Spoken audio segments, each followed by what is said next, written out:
Aujourd'hui, nous allons plonger dans le monde féroce des diss tracks et nous allons voir quels sont ceux qui ont marqué la pop culture. Je pense à Obsessed de Mariah Carey, mais aussi au dernier single de Megan Thee Stallion, et bien évidemment à la réponse de Nicki Minaj sur Bigfoot, ou bien encore à des classiques des années 2000, et là je pense à Give It To Me de Timbaland. Nous allons donc explorer l'histoire de ces chansons, décortiquer les paroles et révéler les vérités derrière les diss tracks les plus emblématiques de la pop culture. C'est parti.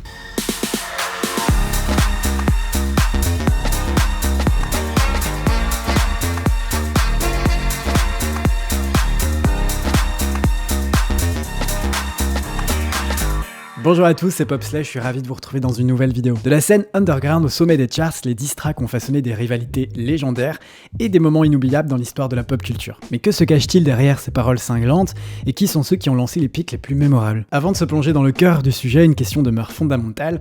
Qu'est-ce qu'un diss track? Le terme diss track vient de disrespect track, une chanson dans laquelle on manque de respect, en gros. Plus précisément, une chanson où un artiste déballe des paroles incisives, souvent dans un style poétique ou rhétorique, pour attaquer, critiquer ou ridiculiser un ou une autre artiste, une célébrité ou bien même une situation en particulier. Et on va trouver des diss tracks dans tous les genres musicaux. Mais c'est bel et bien dans le rap américain, courant des années 90, que les diss tracks ont connu leur apogée avec la rivalité entre la côte Est et la côte Ouest.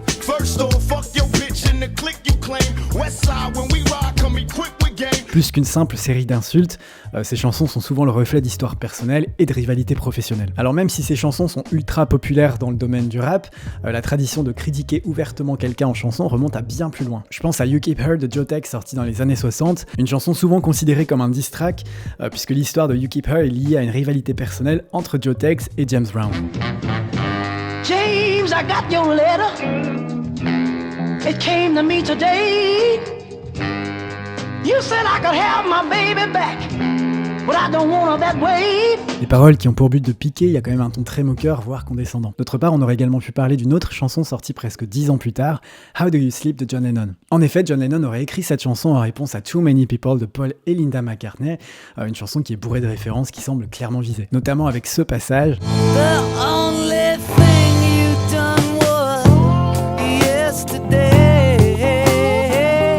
Encore à celui-ci.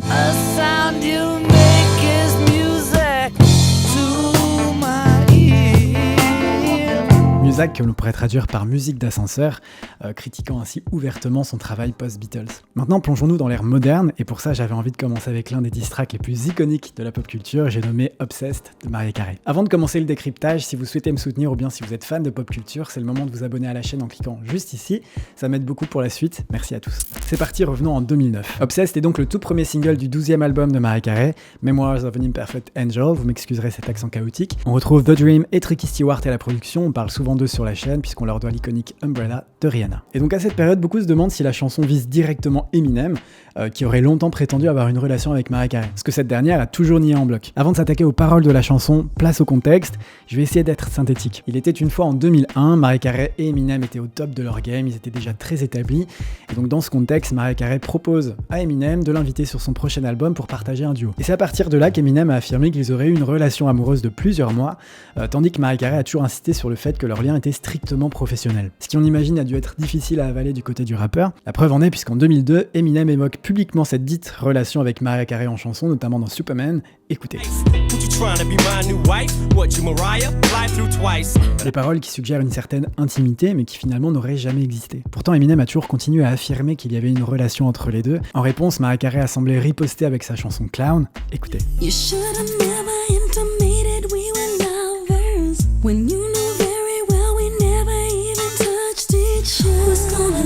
Bref, je vous passe les détails puisque c'est vrai que le clash a été reconduit pour plusieurs années. Mais voilà, ce qu'il faut retenir, c'est que Mariah Carey a toujours démenti fermement toute relation avec Eminem, ce qui le rendait fou. D'ailleurs, en 2005, Eminem jette le feu aux poudres en jouant des messages vocaux intimes présumés de Mariah Carey lors de ses concerts, ce qui a été démenti par ses équipes.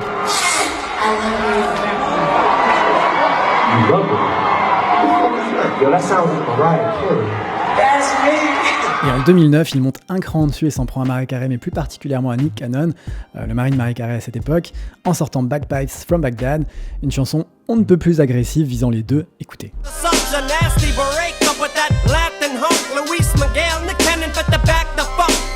I'm not playing Ainsi, la même année, Mariah Carey semble riposter avec Obsessed, un titre qui semble clairement dirigé contre un admirateur obsessionnel, supposé être Eminem. Lorsque Mariah a enregistré la chanson à l'époque, il était évident qu'elle avait quelqu'un de précis en tête, mais selon The Dream, l'un des producteurs, il ne savait pas de qui il s'agissait. Il dit à Genius que ce n'est qu'après avoir vu le clip qu'elle a réalisé qu'il a compris qu'il s'agissait d'Eminem. Un clip qui a d'ailleurs été réalisé par Brett Ratner, à qui on doit également les clips de Heartbreaker et de We Belong Together. Revisionnons-le ensemble et analysons les paroles. And I was like, why are you so obsessed with me? Ici, Mariah Carey fait un clin d'œil à Mean Girls, qui est sorti en 2004, un film dont elle est fan, puisqu'en effet, on retrouve cette même réplique dans le film. Why didn't you call me back? And I'd be like, why are you so obsessed with me? Donc il semblerait que ce soit de là que vient le concept. D'ailleurs, vous allez voir que ce n'est pas le seul clin d'œil au film, mais on y reviendra.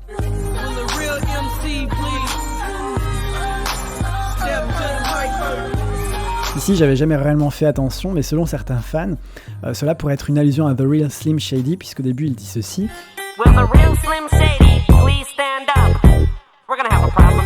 Donc là, on entend The Dream dire que c'est la Real MC, la vraie MC, qui peut venir prendre le micro, donc c'est difficile de ne pas y voir un parallèle.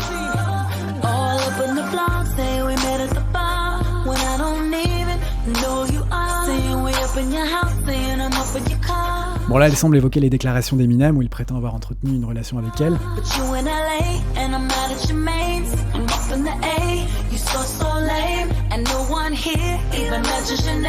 Ici c'est intéressant puisqu'elle dit tu es à LA et moi je suis dans le A, comprenez Atlanta. Et j'avoue que ce passage m'a toujours échappé, je voyais pas où elle voulait en venir. Et donc voici l'explication selon Genius. Je cite: Dr. Dre, producteur et mentor d'Eminem, est basé à Los Angeles, tandis que Mariah Carey travaille avec Jermaine Dupri qui lui est basé à Atlanta. Et donc ici Mariah Carey termine en disant que personne ne mentionne son nom, lui accordant zéro importance, tout en faisant allusion à la querelle existante entre les deux producteurs, Dr. Dre et Jermaine Dupri.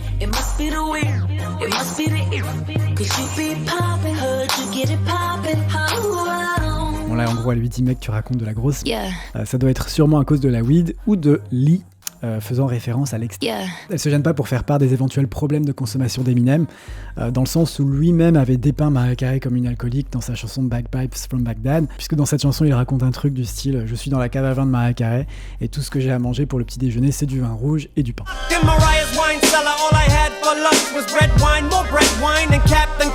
Et le Must Be the Weed, on pourrait y voir aussi une allusion à une autre chanson d'Eminem qui s'appelle Must Be the Ganja, qui veut sensiblement dire la même chose.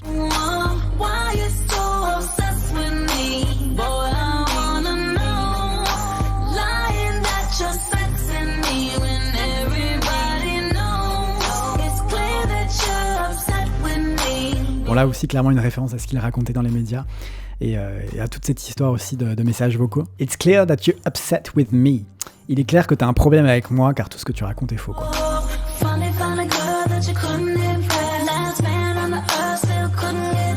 Là, c'est un peu hard parce qu'en gros elle dit qu'il en a pris un coup dans son ego puisque force est de constater que malgré son aura de superstar, il n'a pas réussi à conquérir le cœur d'une femme puissante comme Mariah Carey, et elle enfonce le clou en disant que même s'il s'agissait du dernier homme sur Terre, elle n'y toucherait pas même avec un bâton quoi.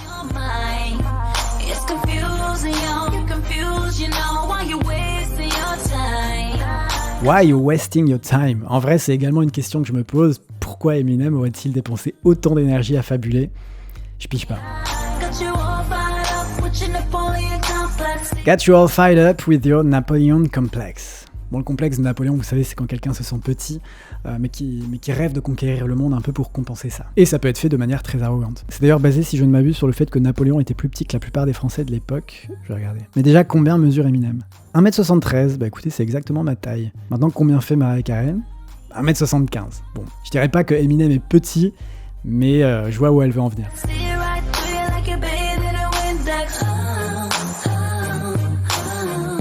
Like you're bathing in Windex. Alors Windex, c'est un nettoyant pour vitres qui est très connu aux États-Unis. Donc ici, elle insinue que les intentions d'Eminem sont aussi transparentes que du verre qui aurait été nettoyé. D'ailleurs, je me demande si lorsqu'elle a participé au challenge Wipe It Down sur TikTok, si elle a utilisé du Windex. Ça serait énorme. Eh bien non, la marque a été retirée, on dirait, vous voyez. Le partenariat aurait été intéressant.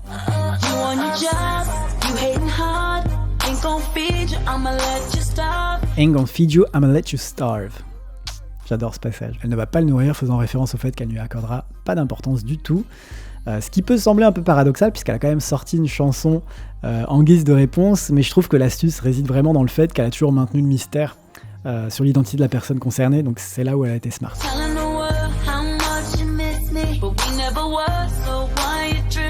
Raconter au monde à quel point tu me manques, mais nous n'avons jamais été ensemble, alors pourquoi ce délire? En effet, dans la chanson Bagpipes from Baghdad dont je vous parlais plus tôt, Eminem dit ceci.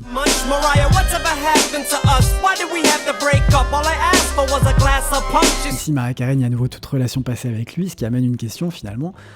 Comment Eminem pourrait-il regretter quelque chose qu'il n'a jamais eu, quelque chose qu'il n'a jamais vécu? On aimerait bien savoir.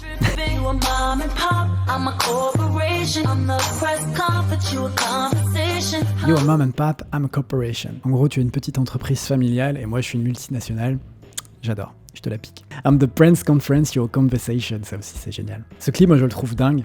Enfin, Mariah Carey a quand même eu les balls de jouer à la fois son propre rôle, la célébrité qui est harcelée, mais aussi son harceleur. Et cet homme qu'elle incarne nous rappelle évidemment Eminem. Elle aurait très bien pu prendre quelqu'un d'autre pour ce rôle, mais non, c'est elle qui se grime finalement en drag king, et je trouve ça génial. D'ailleurs, quand on y pense, il y a pas mal de pop stars qui sont adonnés à l'exercice. Je pense à Taylor Swift dans The Man, à Lady Gaga dans You and I, à Troye Sivan dans One of Your Girls, Freddie Mercury, évidemment. Les exemples sont très nombreux. Alors encore une fois, même si la pique envers Eminem nous semble limpide, le mari de Mariah Carey, Nick Cannon, avait semé le trouble auprès de MTV News, affirmant, je cite, que plutôt qu'une attaque envers Eminem, l'inspiration était plutôt le film Mean Girls, dont je vous parlais plus tôt. Et j'aime beaucoup ce deuxième clin d'œil où le harceleur finit par se faire dégommer par le bus. Take that fake apology and shove it right up your hairy.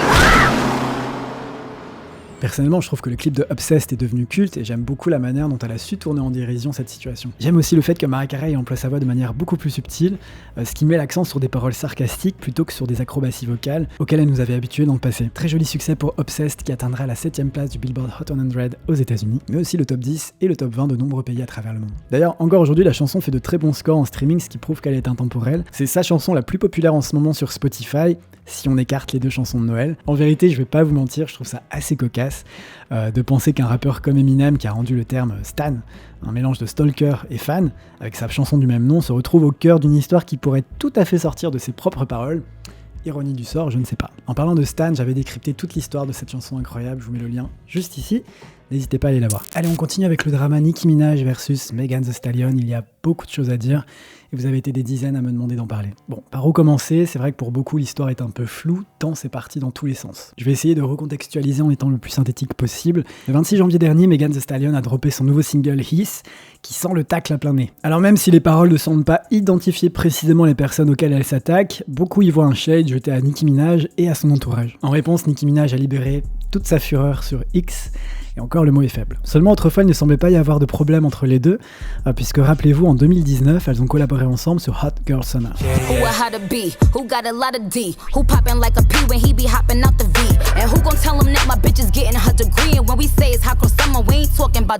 On se rappelle tous de ce live Insta où elles étaient toutes les deux et elles semblaient très proches. Alors est-ce que c'est le feat de Megan avec Cardi B, rivale historique de Nicki Minaj, ou des beefs backstage dont on ne connaît pas l'existence qui ont mis le feu aux poudres? Sûrement un gros mélange de tout ça. En tout cas de son côté, Megan Thee Stallion a connu une ascension de folie ces dernières années, si bien que beaucoup d'artistes ont voulu collaborer avec elle, notamment Cardi B sur WAP qui a connu un succès monstre.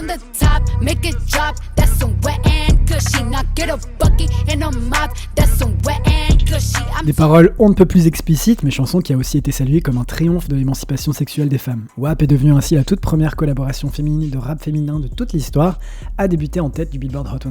Pour beaucoup, le succès de WAP a laissé sous-entendre que Megan se serait disputée avec Nicki Minaj, du fait de sa rivalité avec Cardi B. Des mois plus tard, les fans étaient convaincus que Nicki Minaj s'attaquait à Megan Thee Stallion dans sa chanson Seeing Green. Écoutez.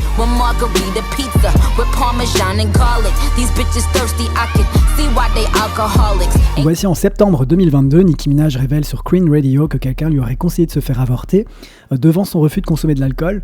Et donc suite à cela, beaucoup ont cherché à déterminer l'identité de la personne à laquelle elle faisait allusion. Et Megan Thee Stallion va très vite être dans le viseur de certains fans. Face à toutes ces réactions, Megan Thee Stallion va devoir démentir toute cette histoire sur Twitter en disant tout simplement lies, mensonge. Mars 2023, Nicki Minaj sort un nouveau single, Red Ruby the Sleaze, dans lequel elle semblait, je dis bien semblait, attaquer Megan Thee Stallion.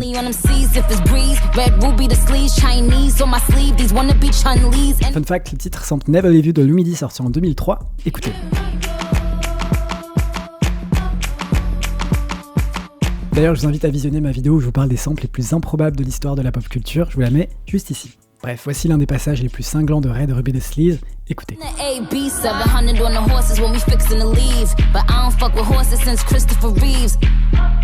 Je Je roule à bord d'une voiture 700 chevaux, mais je n'aime plus les chevaux depuis Christopher Reeves. Ici, Nicki Minaj fait allusion à Christopher Reeve, un acteur devenu paraplégique après une chute de cheval en 95, un accident qui l'a contraint à l'usage d'un fauteuil roulant jusqu'à sa mort en 2004. Et cette phrase servirait aussi de tacle à Megan Thee Stallion, qui est née la même année de l'accident de Christopher Reeve en 95, et dont le nom de scène Stallion évoque également un cheval. Je vais pas prendre parti dans cette histoire, mais j'avoue que cette punchline est assez folle. Autre passage de Red Ruby de Sleaze qui a fait couler beaucoup d'encre, c'est celui-ci.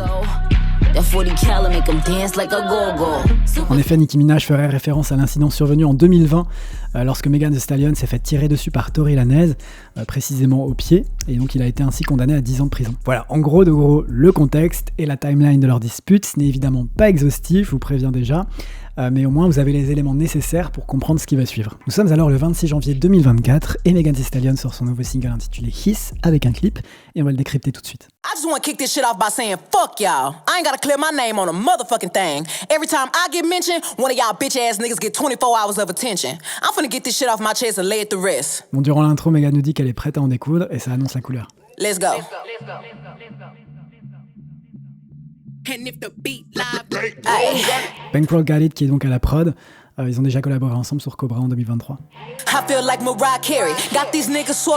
J'adore le fait qu'elle fasse référence à Mariah Carey et plus particulièrement à Obsessed dont on a parlé plus tôt. On comprend alors qu'on est clairement sur un diss track et Megan suggère aussi qu'elle ne prête pas attention aux rumeurs ou aux attaques. Et on peut noter aussi qu'il y a eu une dispute entre Nicki Minaj et Mariah Carey il y a de ça 10 ans en arrière.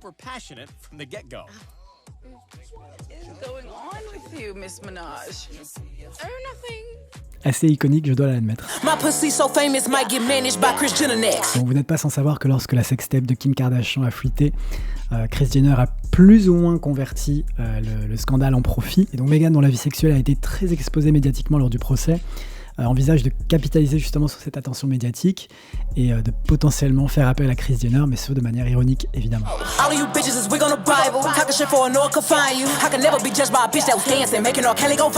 Making R. Kelly go viral. Aïe aïe aïe. Alors pourquoi cite-t-elle R. Kelly ? Eh bien Genius nous dit, je cite, que Nicki Minaj a une chanson intitulée Up in Flames où elle fait référence à R. Kelly. Even R. Kelly couldn't touch the kid. Et continue en disant ceci, je cite, ce qui est assez troublant car son mari est connu pour avoir agressé une adolescente et son frère est également accusé d'agression sexuelle sur une femme, un fait remarqué par les fans de Cardi B. Fin de la citation. Bon, no comment.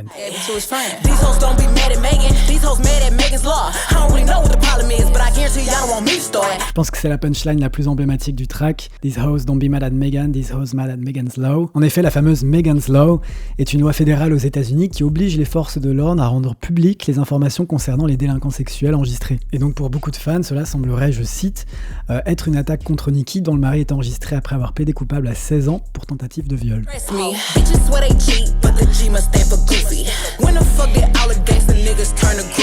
Je sais pas ce que vous en pensez, mais sa manière de rapper sur ce passage, surtout quand elle fait Bitches sweat a G, but the G must stand for goofy. Oui, je le fais très mal, mais ça me fait penser à la manière de rapper de Nicki Minaj sur Bees in a Trap. Écoutez.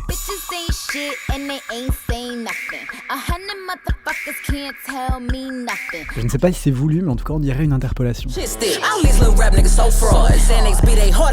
Xanax be their hardest bars. Les hard bars, c'est un peu des punchlines qui sont vraiment percutantes. En disant que les meilleurs raps de ses rivaux sont des Xanax, elle qualifie un peu leur musique de faiblarde à tel point que ça les endort, quoi, un peu comme l'effet du médicament.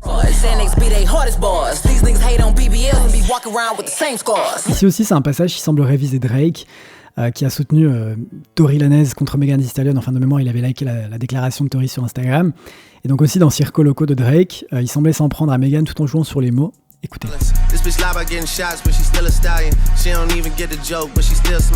Il joue sur le terme shot qui peut faire penser au tir mais aussi aux injections. Et donc ici on dirait que Megan rebondit là-dessus en disant que ces mecs détestent les BBL mais pourtant ils se promènent avec les mêmes cicatrices. Puisqu'il y avait eu des rumeurs il y a quelques temps où Drake semblait avoir eu recours à la chirurgie esthétique et notamment pour un travail autour des abdos voire du fessier. Alors,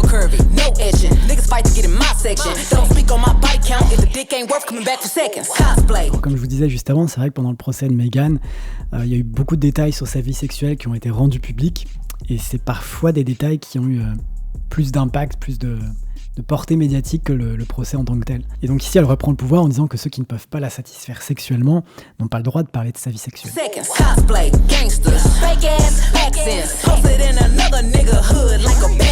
Alors là aussi, sur X, beaucoup y voient un shade envers Drake, du fait, je cite, qu'il jouait le gangster sans avoir les attributs.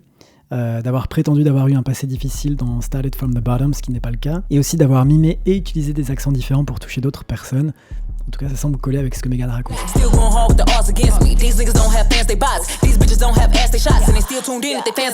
Non, pas de fans, mais des robots. Ce passage, il est intéressant parce qu'il parle de quelque chose qui est monnaie courante, finalement, dans l'industrie musicale. Vous savez, vous avez parfois des artistes qui vont aller manipuler leur nombre d'écoutes, de vues, de likes, d'abonnements. Et c'est pas forcément quelque chose qui est vraiment typique de l'Amérique. En France aussi, ça a également été un problème, et ça l'est encore, je pense, encore aujourd'hui. Mais c'est un tout autre sujet, mais dites-moi dans les commentaires si vous êtes chaud pour en parler.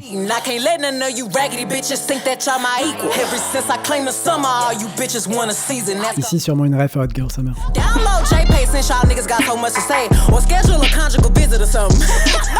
Faut savoir qu'actuellement, Tory Lanez purge sa peine sans possibilité de caution pour avoir tiré sur elle. Et finalement, elle parle un peu de tous ces hommes qui le défendent. Elle leur propose même de faire une visite conjugale. Dans le but de... Voilà. À savoir que Dick Riding est utilisé ici pour dire faire de la lèche à quelqu'un.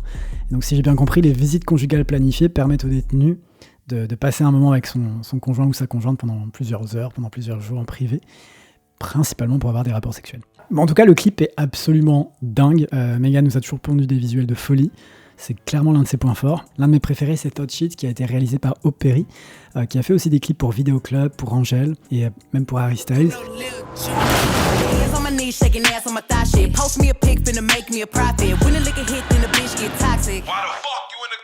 Donc, peu après la sortie de Hiss, Nicki Minaj a contre-attaqué en balançant un teaser de son nouveau diss track sur un live Instagram. Ça s'appelle Bigfoot, et on va regarder ça de plus près.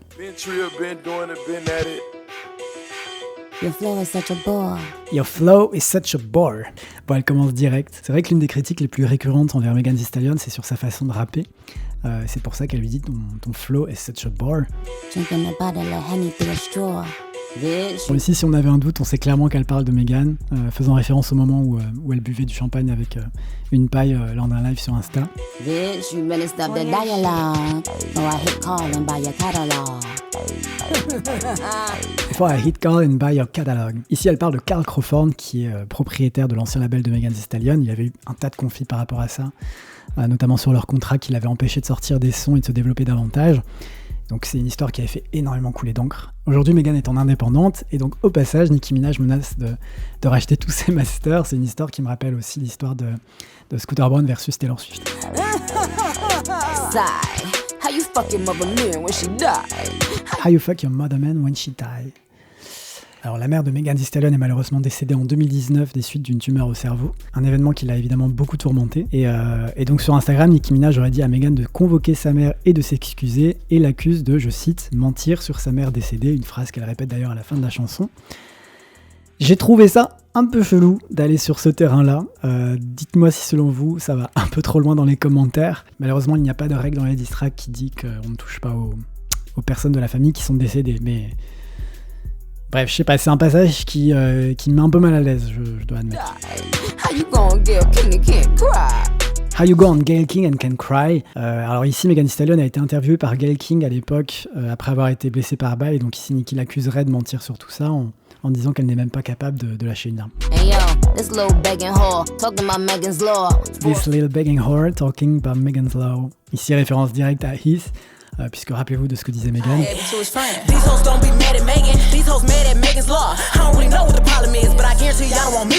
En vrai, Nicki a été super réactive pour sortir ce son juste après Hiss, et pour rebondir aussi précisément sur des éléments de langage qui sont sur la chanson.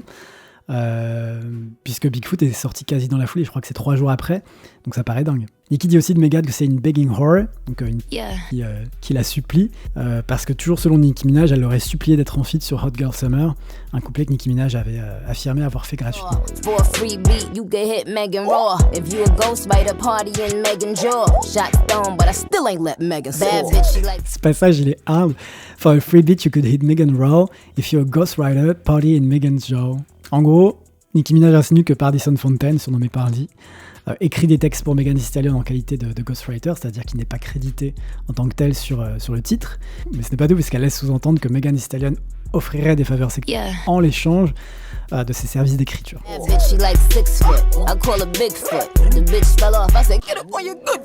Donc, à où vous n'auriez pas remarqué, Nicki Minaj la surnomme Bigfoot, qui est aussi une créature mythologique qui ne lui rend pas vraiment grâce, mais surtout qu'on pourrait traduire par gros pied, ce qui fait évidemment référence au coup reçu dans son pied, qui avait aussi enflé après l'accident.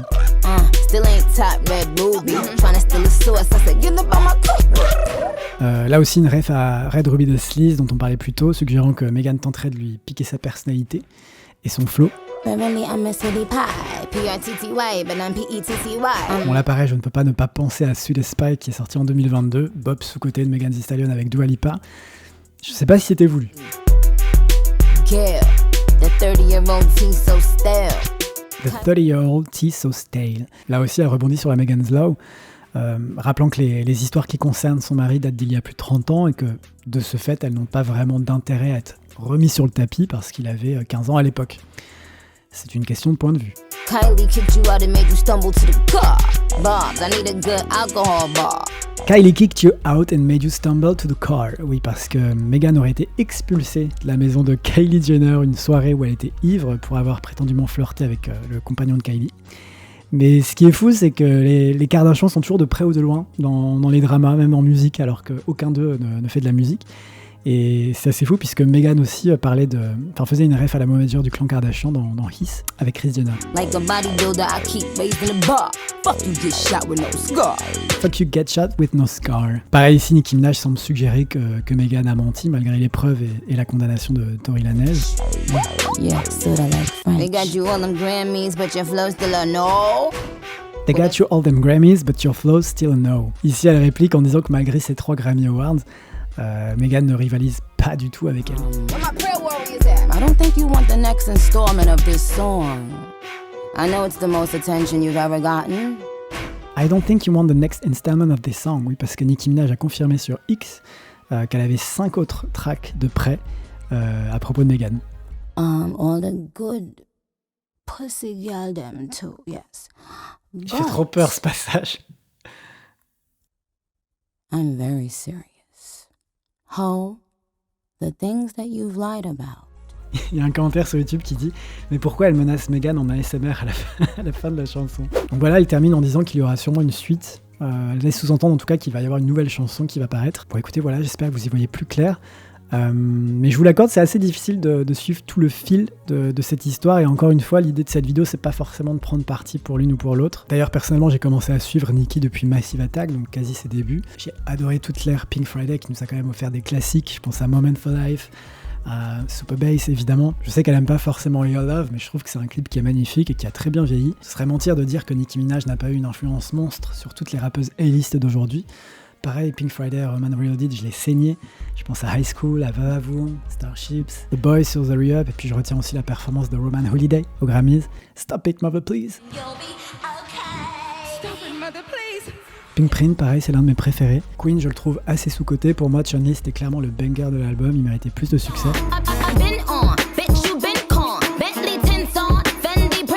Pink Friday 2 ne m'a pas tant séduit que ça, alors c'est complètement subjectif, ne le prenez pas pour argent comptant.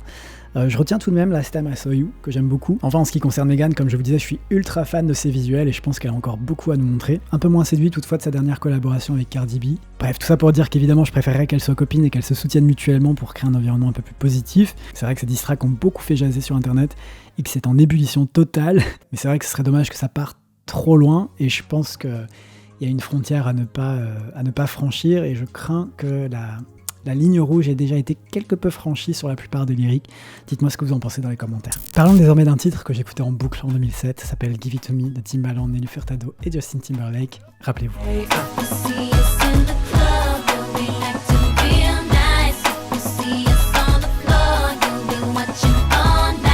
Cette chanson va avoir 17 ans. J'ai du mal à y croire, mais j'accuse le coup là. C'est le premier numéro 1 de Timbaland aux États-Unis, le 3e de Nelly Furtado et le 4e de suite pour Justin Timberlake. D'ailleurs, regardez ce à quoi ressemblait le classement de cette semaine-là. Give It To Me, The Sweet Escape, Glamorous, Girlfriend, Beautiful Liar, Buy You A Drink. Époque incroyable. Je suis un grand fan très nostalgique de toute cette période où Timbaland régnait sur le monde. La prod de Give It To Me est absolument dingue. J'adore les grosses basses présentes sur les couplets que je trouve absolument satisfaisantes.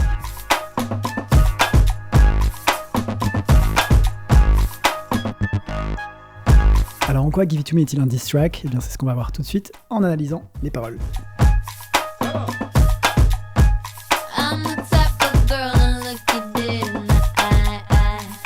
pas là pour rigoler, elle est déterminée et n'évitera pas le conflit, et plus particulièrement avec Fergie. Puisqu'en 2007, ça se fritait pas mal entre les deux. Un drama qui pour moi n'avait aucun sens, puisque je trouve que les deux artistes ne jouaient absolument pas dans la même cour. Je les adore toutes les deux, mais je trouvais qu'elles proposaient quelque chose de tellement différent. Donc je me demande même parfois si cela n'a pas été inventé de toutes pièces, parce que j'ai jamais vraiment trop compris. Alors comment tout cela a-t-il bien pu commencer ? Eh bien pour ça, il faut remonter en octobre 2006, période à laquelle Fergie sortait son titre intitulé Fergalicious et où elle chantait ceci.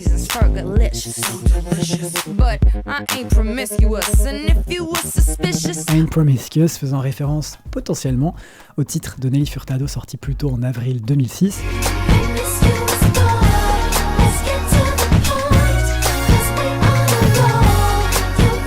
Comment était-ce réellement un shade envoyé à l'artiste ? Je ne sais pas. Bref, toujours est-il que ça n'aurait pas plu à Nelly Furtado et Dieu sait combien je peux la défendre. Et donc lorsqu'elle dit « I'm the type of girl that look you dead in the eye », elle avait déclaré plus tard avoir abordé Fergie yeux dans un club concernant des paroles qui semblaient lui être adressées avant la sortie de Give It To Me.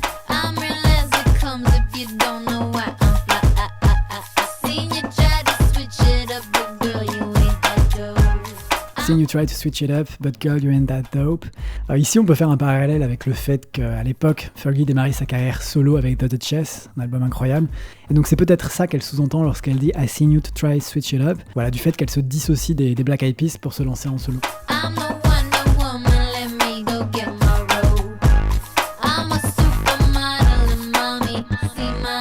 And Mommy, See Mommy, effectivement, Nelly Furtado a eu un enfant en 2003 du nom de Nevis, je crois.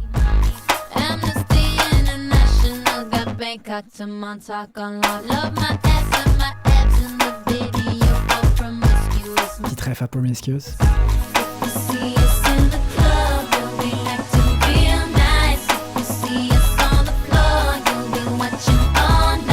En tout cas, pour le moment, ça a l'air un peu moins cinglant, un peu moins agressif que Bigfoot. Mais continuons avec la partie de Timbaland.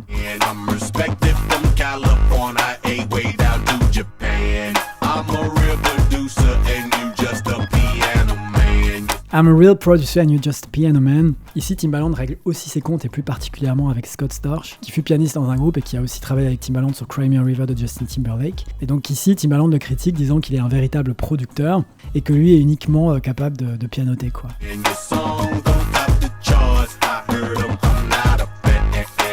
Your song don't top the charts, I heard him, I'm not a fan. Alors ça c'est faux puisque Scott Storch a quand même plusieurs chansons qui ont été numéro 1, je pense à Baby Boy de Beyoncé. Ceci dit, aujourd'hui en 2024, je pense que Scott Storch est beaucoup plus présent et beaucoup plus productif que Timbaland, mais on y reviendra.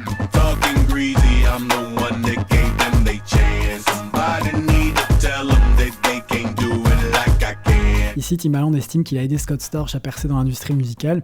Et vous savez, il y avait toute cette histoire autour de Cry Me a River sur laquelle ne figurait pas Scott Storch dans les crédits alors qu'il a participé à la composition de la chanson. Et donc Timbaland aurait mal pris le fait que Scott Storch demande absolument à faire partie des crédits dans le sens où lui, il l'avait aidé à percer dans la musique. Aujourd'hui, en tout cas, il semble figurer bel et bien dans les crédits de la chanson.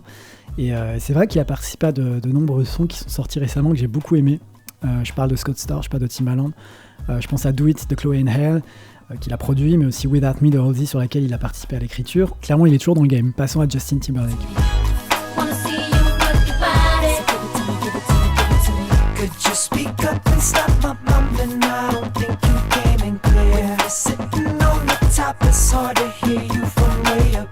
Alors Justin Timberlake semble avoir deux personnes dans le viseur, Janet Jackson et Prince.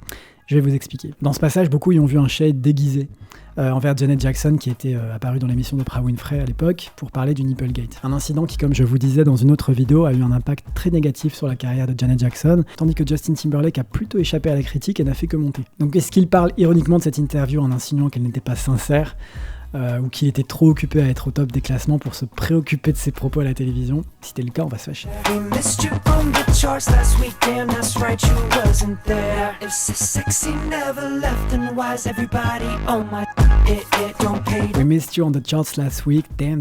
you wasn't there. Now if sexy never left, then why is everybody on my shit? Alors comme je vous disais, Janet Jackson ne semble pas être la seule dans sa ligne de mire, puisque beaucoup y voient une pique envers Prince, particulièrement au moment où il dit If sexy never left, then why is everybody on my shit? En effet, à l'époque, Prince avait commenté la chanson de Justin Timberlake en disant « Pour celui qui prétend ramener le côté sexy, le sexy n'est jamais parti. » Et donc Justin se questionne « Then why is everybody on my shit ?» Il y a juste titre, puisque c'est vrai que Sexy Back a été un énorme succès à travers le monde, atteignant la première place des charts aux US.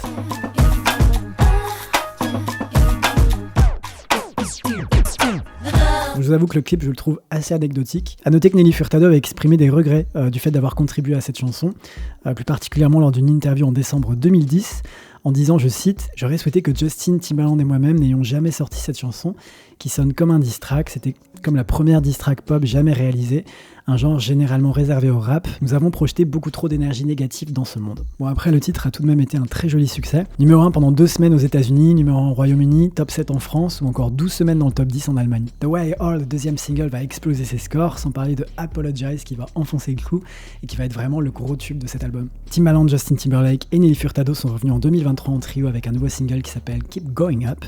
Je l'aime bien ce titre, mais il manque quelque chose et je pense aussi que c'est pour ça que ça n'a pas pris dans les charts.